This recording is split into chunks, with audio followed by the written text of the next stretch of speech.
On November 27, 1978, San Francisco's Mayor George Moscone and Supervisor Harvey Milk were assassinated in City Hall. Harvey Milk had served only 11 months on San Francisco's Board of Supervisors, but he had already come to represent something far greater than his office. A year before he was gunned down, Harvey Milk tape-recorded a will. This is to be played only in the event of my death by assassination. I fully realize that a person who stands for what I stand for, an activist, gay activist, becomes the target or the potential target for somebody who is insecure, terrified, afraid, or very disturbed themselves. And knowing that I could be assassinated at any moment or any time, I feel it's important that some people know my thoughts. I stood for more than just a candidate. I have never considered myself a candidate. I have always considered myself part of a movement, part of a candidacy. I wish I had time to explain everything I did. Almost everything was done in the eyes of the gay movement.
Miss Shelly G, a.k.a. eclettica.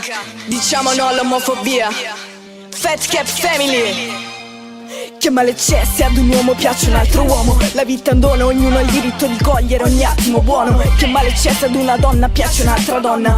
Se c'è amore non c'è motivo di vergogna. Qui l'omofobo è la vera rogna. Un mondo dove tutti rispettano una sessualità diversa. E ciò che la mia anima persa invano sogna. Ancora oggi sento di ragazzi pestati perché omosessuali. Ma io vi assicuro che l'ignoranza è il peggiore dei mali. Continuo a sognare un mondo dove siamo tutti uguali, dove i gusti sessuali sono solo affari personali. Invece di schifarsi pensando a due gay che fottono, pensiamo a tutto ciò che ci fottono i parlamentari ogni fottuto giorno dal portafoglio nostro. Io per i gay nutro un orgoglio che non ha pari. Qui il diverso è ciò che non rientra nei canoni sociali. Che male c'è se a qualcuno piace qualcuno dello stesso sesso? Se c'è amore il caso ha lo stesso senso. Frantumo ogni barriera mentale ma fallo adesso. Impariamo ad accettare il mondo gay e lesbo. Diciamo no all'omofobia, perché l'omosessualità non è una brutta malattia. Diciamo no all'omofobia, perché l'omosessualità non è una brutta malattia. Non è una brutta malattia da disprezzare l'uomo che usa violenza su una donna. A chi agli animali fa male, a chi non sa rispettare, a loro darei la pena di morte per asciugare lacrime amare e ridare speranza a chi sogna. Non è che se usi la violenza sei forte, la vera forza è un'apertura mentale che va oltre. E non pretendo di cambiare il mondo, ma di riuscire a cambiare la sorte di ogni singolo uomo che soffre. Parlo di creature bellissime, sensibili oltre misura,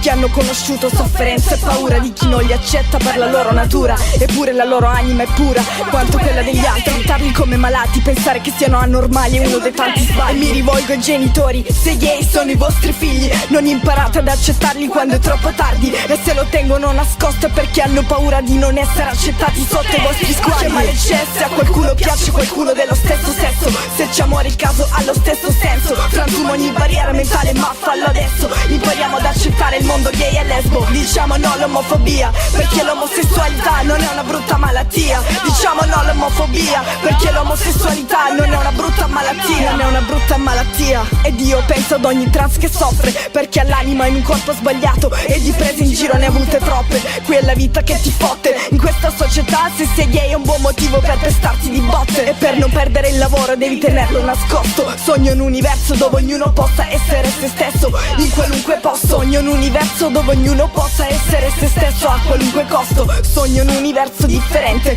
dove non esiste il diverso. E se ami uomo o donna è indifferente, perché il sesso non è l'unica cosa che conta. Il senso è che così la vita sarebbe molto meno stronza. Con ogni mio verso vorrei infondere forza, perché la vita in fondo non è altro che una corsa. E se non scappi in tempo ti stringe in una morsa con una sola mossa. Che male c'è se a qualcuno piace qualcuno dello stesso sesso, se c'è amore il caso ha lo stesso senso. Frantumo ogni barriera mentale, ma fallo adesso. Impariamo ad accettare il mondo gay e lesbo. Diciamo no all'omofobia, perché l'omosessualità non è una brutta malattia. Diciamo no all'omofobia, perché l'omosessualità non è una brutta malattia. Non è una brutta malattia. E questa va a chi non accetta una sessualità diversa dalla propria.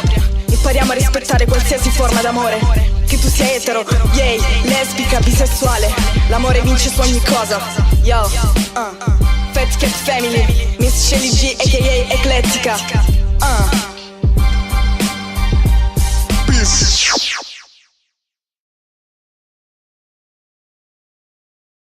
That the Castro was ready to elect its own representative to City Hall.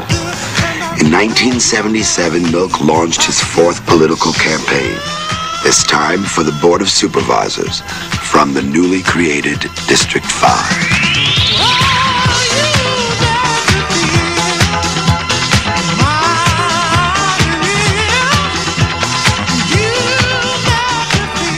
There's just too many candidates, the vote is split all over the place, and there's too many things happening nobody knows about. They'll stand, one way or the other, but taking a stand. Every candidate claims to know of polls showing him the winner or running strong, but the one candidate who seems to run best of all has very low visibility. That's the one named Undecided. In San Francisco, Linda Schacht for Channel 5 Eyewitness News.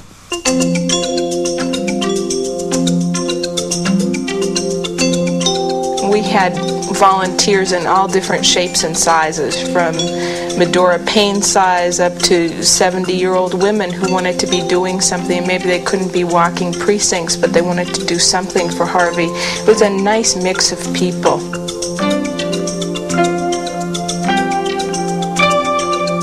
He never stopped, and he did most of everything himself, which meant, every day he was out in the street to hit the morning rush hour and the afternoon rush hour. He'd walk precincts, he'd go to shops, door to door.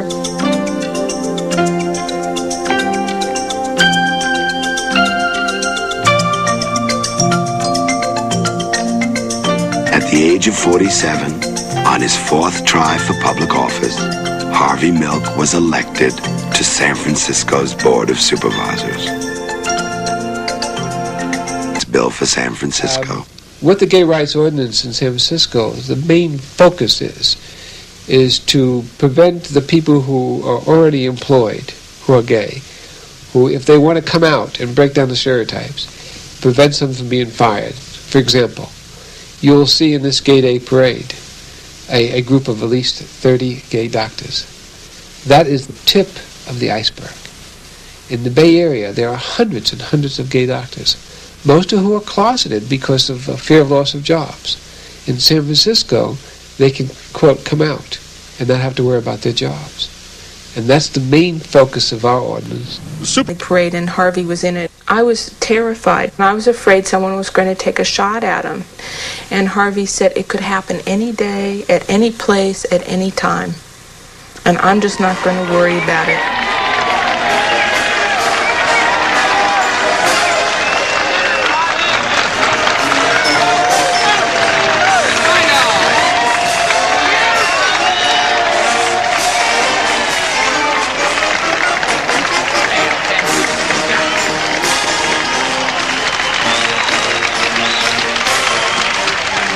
The statement that the Gay Day Parade is no more will we be harassed, no more will we be staying in our closet. The people from all over the state and all the country, for them to see 100, 200, 300, 400,000 gay people and friends marching through the downtown area. This is our city too. They will go back to Des Moines, Iowa, to Richmond, Minnesota, to Santa Cruz. They will go back and say, my God, 300,000 gay people and their friends marching. You know, I almost think I saw my son there.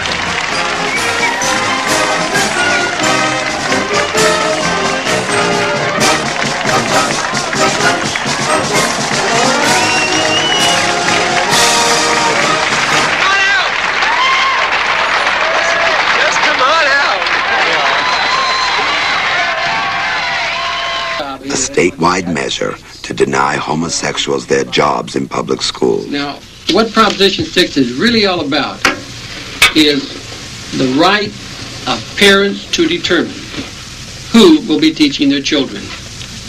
We don't allow people who believe in practicing bestiality to teach our children. We don't let prostitutes teach our children. And the reason we don't is because it's illegal to be a prostitute.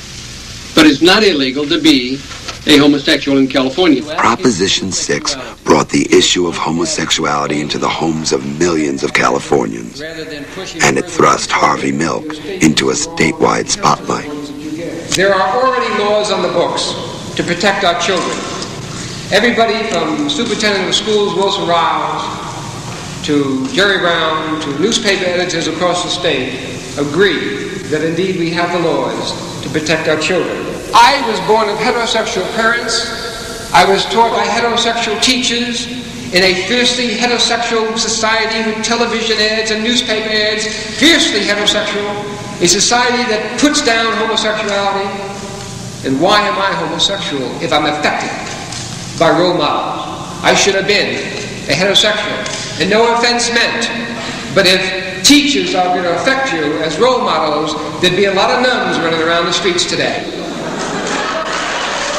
That he had to have, or that the gay community had to have, some kind of a repository for money so that groups that were fighting the Briggs Initiative would have the, could get funds in order to do the things that they had to do. And I ended up being his co-chair of the United Fund to fight the Briggs Initiative. And that began our association, which over those months, when Proposition 6 came into being, became a real close association, and I got to know him on a level that I had never anticipated. Well, nobody took Harvey Milk very seriously when he first ran for the San Francisco Board of Supervisors in 1973. But last year, Milk won election to the Board of Supervisors, where he's the first openly gay city official in the United States.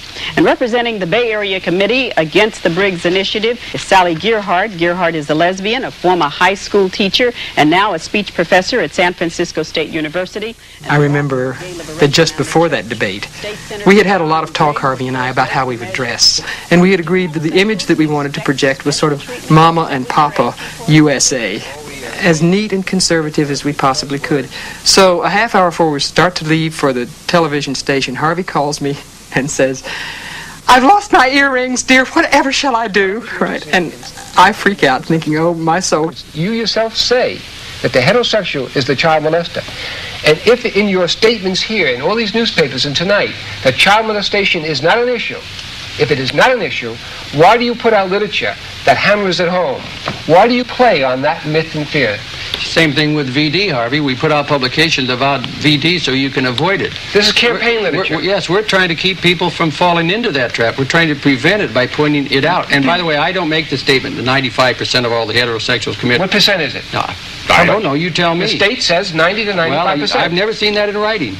Yeah, I don't make those statements. You do, but we're not. You even says here. We are not talking about child molestation. The fact is, at least 95% of the people are heterosexual. If we took heterosexuals out and homosexuals out, you know what? We'd have no teacher. We'd have no teacher. No child molestation. So you're saying that the percentage of population is equal to the percentage of child molestation? No. There's no difference. No, I'm not saying that at all. Well, that's what you just said. No, I'm saying that we cannot prevent child molestation, so let's cut our odds down and take out the homosexual group and keep in the heterosexual group. Why take out the homosexual group if it is more than, overwhelmingly it is true that it's the heterosexual men, I might add, who are the child molesters. I believe that's a myth. I've never seen senators, the FBI, the National Council on Family Relations, the Santa Clara County Child Sexual Abuse Treatment Center, and on and on and on. Sometimes I think what we were faced with in Proposition 6 was not so much a conflict of values as two sets of fears. The incredible fears that the gay community had, all of us, that here we were being stomped on by what was turning out to be the moral majority. I mean, our very lives were being, threatened.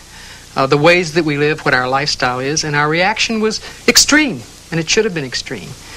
But then when you get into the other person's shoes, you figure that there was a lot of fear on the part of the fundamentalists as well. I mean, when you've lived your entire life believing in a certain social structure, believing in certain sex roles, believing in the ways that men and women should relate to each other, believing in the family, believing in what you believe God says should be the way human beings should relate within the family structure. And all of a sudden, there are these perverts out here saying that there are ways to live that are different from that, and that furthermore it's great and beautiful and true and good. Then you're threatened. And the very fabric of what this nation is supposed to be made up of, in the eyes of the fundamentalists, was actually being attacked, or is actually being attacked by gay people. You know about Prop 6? In August, 4 months before the election, opinion polls predicted that the majority of California citizens would vote for John Briggs' Proposition 6 and against the rights of gay teachers. We had lost repeatedly. Every time the gay rights had been up for a vote, we had lost around the country, usually by huge margins. Almost everyone thought we were going to lose, and lose badly. I don't remember anyone being optimistic. We were so pessimistic, or at least I was, and a lot of other people were, that we thought we might even lose San Francisco. Bulk of Briggs' support lies in Southern California, so his appearance here was more symbolic than functional. He called San Francisco the moral garbage dump of the nation. If they're going to lead such an open life of homosexuality that they want, a 21-gun salute every time somebody goes by them, those people are going to be in danger of being removed from their job. People are very emotional. They don't want to listen. Look what happened in Germany.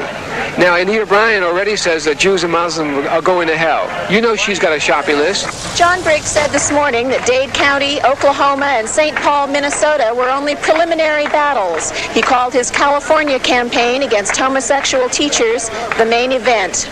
At San Francisco City Hall, Linda Shack, Channel 5 Eyewitness News. This was such a personal issue for me. This is something I do every day. And of course, the gay teacher issue is very volatile. To sit down with somebody who's a parent and maybe not particularly vitriolic against people, but to really say, look, this is a myth, like I've been teacher kid for a long time, I'm not interested in getting in his pants. That's, people didn't want to hear it.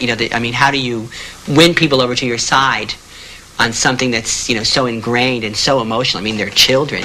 So even though he was a buffoon and even though he was ludicrous, he was also, at least the people who advised him, were brilliant because they picked on this particular issue. Children.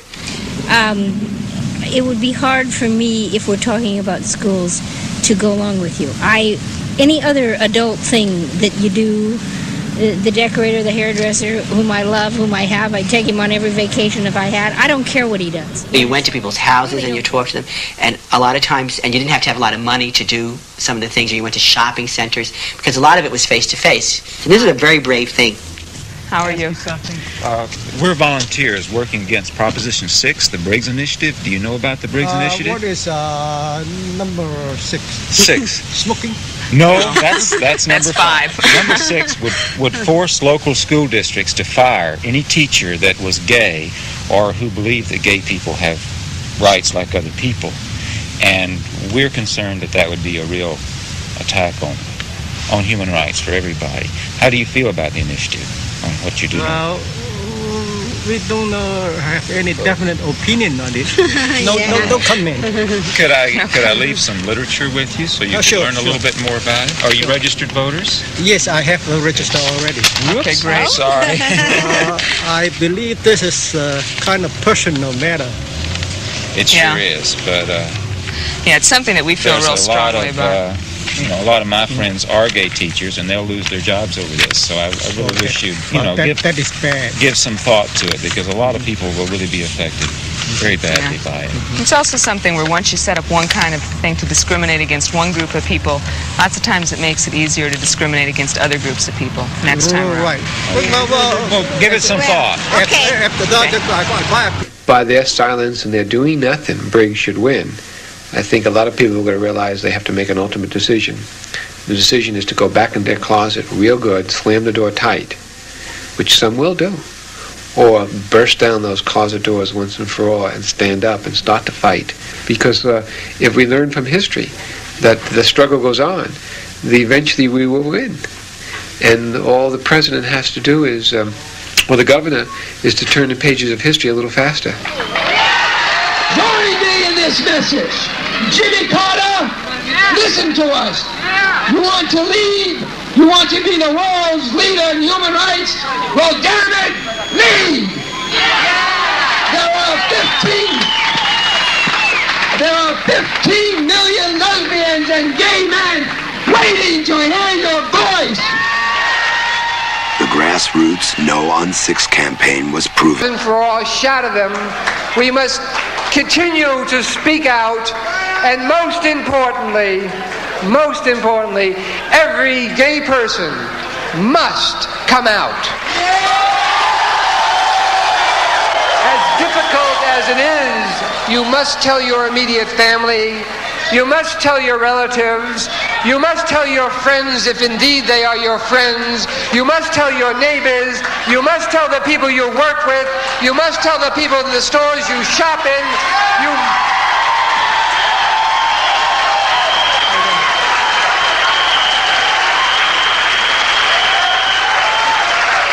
and once they realize that we are indeed their children and we are indeed everywhere, every myth, every lie, every innuendo will be destroyed once and for all. And once you do, you will feel so much better.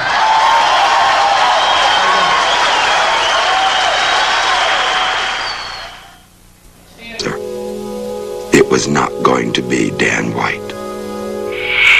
Good evening to outsiders and even to some San Franciscans. It must appear the city has gone a little insane.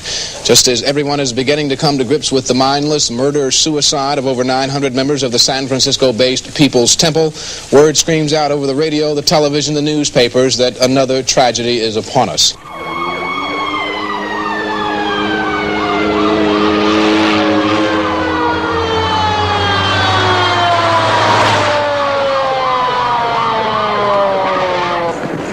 Room 200.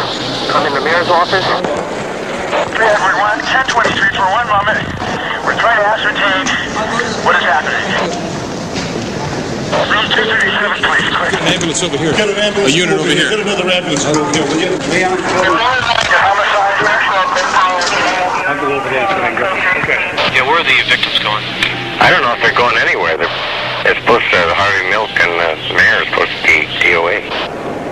As president of the board, as president of the board of supervisors, it's my duty to make this announcement. Both Mayor Moscone and Supervisor Harvey Milk have been shot and killed. Oh, Jesus Christ!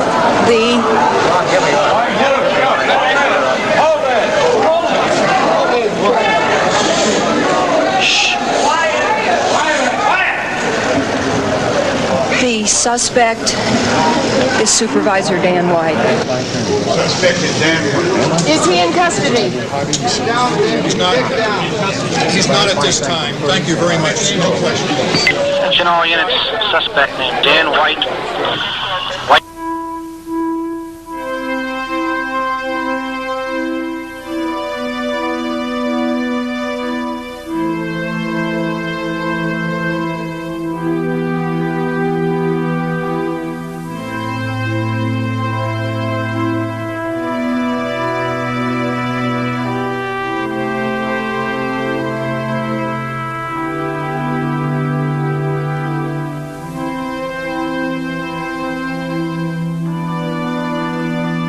Thousands and thousands of people, and that feeling of such loss, having lost someone who was so important and something, Harvey stood for something more than just him.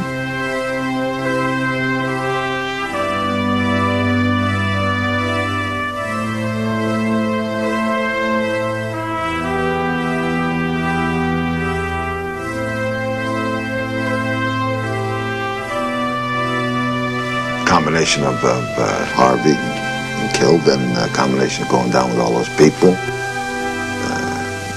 don't know if you call it expressing your grief or what it was, but being with all those people. And it's nighttime in San Francisco and a bunch of strangers around you, and you feel as safe as if you do in your own home.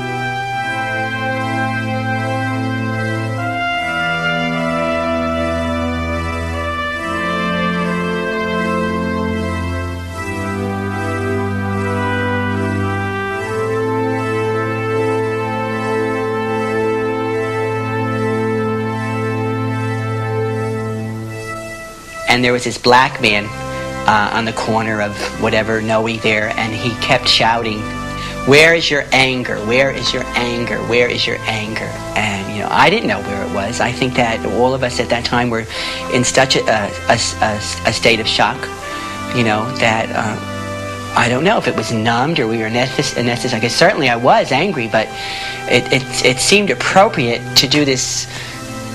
I don't know, peaceful kind of internalized thing, and out of some kind of respect for the enormity of what happened.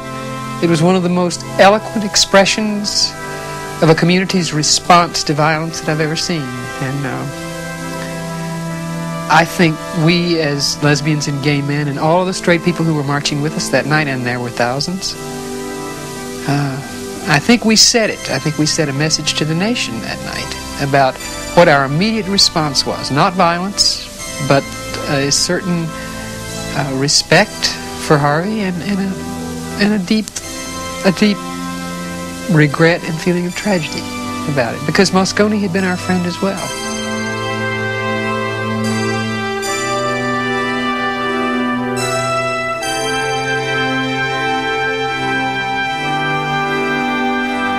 And then going down to City Hall, that tremendous expanse of people. And I turned to John and I said, Harvey would have loved this. And we kind of tried to get close to the stage, and I saw friends up there, and I thought, oh, I just can't go face anybody. I started to cry, and everyone started to cry. It was just so touching. I could start to cry now. But there's a statue down there, and everyone put candles.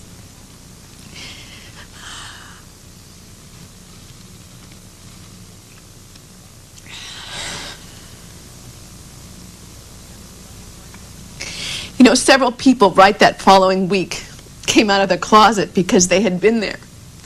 And they had seen, all of the people, and they had felt that they had been living a lie. Sorry, I better stop. I don't know if I can. They really felt so moved that they came out to people and said, did you know that I'm gay? And I was so touched by it because that's what Harvey had stood for, and then it took his death for them to realize that they just came out. No one would fire them from their jobs because it's against the law, and they could still live a life, and yet that part of our society that is very closed could open.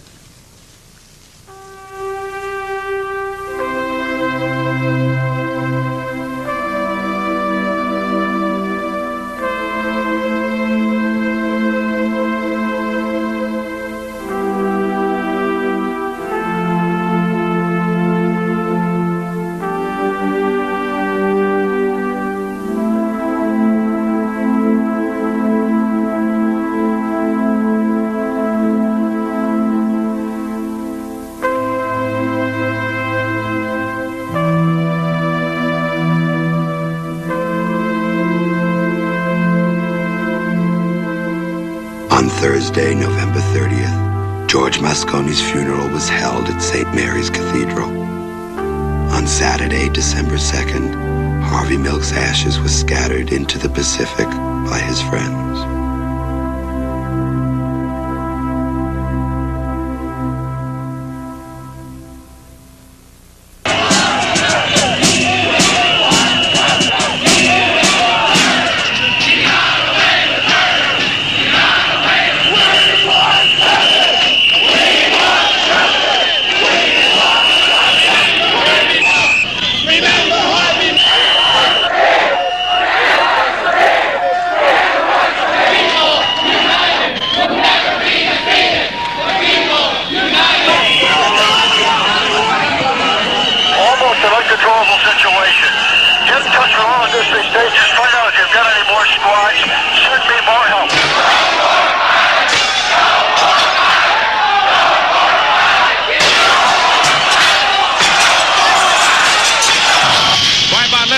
Things have gone from good to bad to good and to very bad. There is a narrow perimeter of shaky policemen on my left over here in front of City Hall. Behind them are the demonstrators, and sometimes in the midst of them are the demonstrators. Every once in a while a demonstrator, a protester will come out of the crowd, throw a piece of burning material into a police car and start it on fire.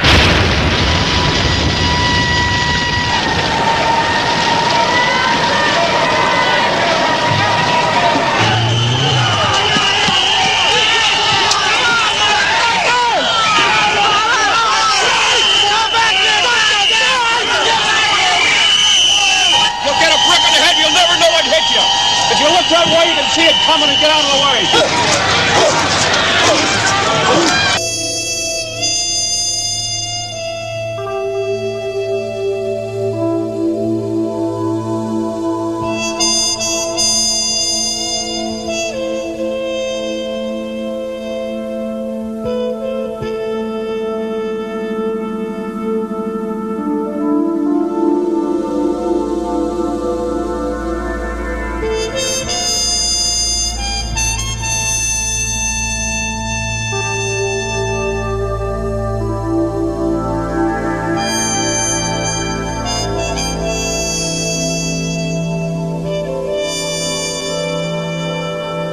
Child, and the Anita Bryans and John Briggs are doing their bit on TV, and that child had several options: staying in a closet, suicide, and then one day that child might open a paper and it says homosexual elected in San Francisco, and there are two new options.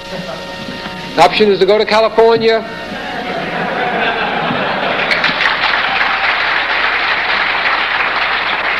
stay in San Antonio and fight.